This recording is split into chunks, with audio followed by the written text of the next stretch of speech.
I've known Rajendra even before he started the yoga classes. When he first started, he was telling me, come. He didn't hit me. And then I used to go back to India every 2 years or few years for Ayurvedic treatment because I've got very chronic lower back problem. And then now with age, I've got other issues and everything. And I think it was 2008, I went for a very major spine surgery. And the doctor did warn me I might end up on a wheelchair if I don't. So after that, I made a commitment. I said yoga is the answer. It all came into place. And since 2000 and end of 8 or 2009, I've been coming regularly. I used to go to Mulgrave, but was it Mulgrave? Yeah. And I've started coming here. So I have to say the back spasm that used to cripple me is all now under control because I've started doing yoga regularly. And at the most, at home, I will miss out only twice a week. So all other, I try to do it every day. So at least 5 to 6 days, I prioritize. And minimum 30 to 40 minutes early in the morning, I do my yoga, whatever Rajendra has taught I do, especially the exercises for the lower back and whatever issues that I have. He has taught us all the asanas, what suits me.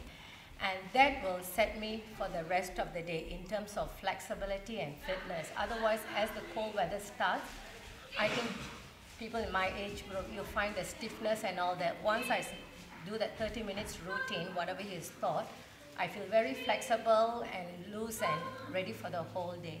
So not only that, I got very excited. I enjoyed all the theory that he's teaching us because being part of the Chinmaya mission for more than 20 over years, it helped me with the spiritual sadhana, the inward journey Revati was talking about.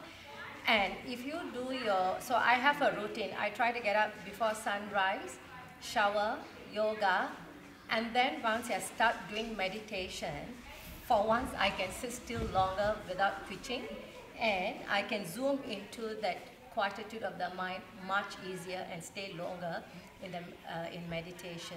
So it's been a kind of, I just want to share, not just yoga for fitness and health, but it's for overall health, the spiritual journey, and what he talks, it makes a lot of sense to me. I mean, having heard the scriptures all these years. And what's more important is putting what we are learning from the Upanishads, the scriptures, into practice. That's when we start enjoying the benefits, even reaching out to the community, all this, the heart chakra is to open and all these things. So yoga is just not for fitness as far as I'm concerned. It helps, but it has got so much more deeper implications and it will help you to grow overall. And I'm thankful to the Almighty Lord for bringing Rajendra and the family into our lives. And I'm ever grateful to our Guru for not only my health-wise, but even this, the spiritual knowledge that we are getting every week. Such a big dosage is so useful. Thank you, Rajendra. Thanks to all of you. I love you.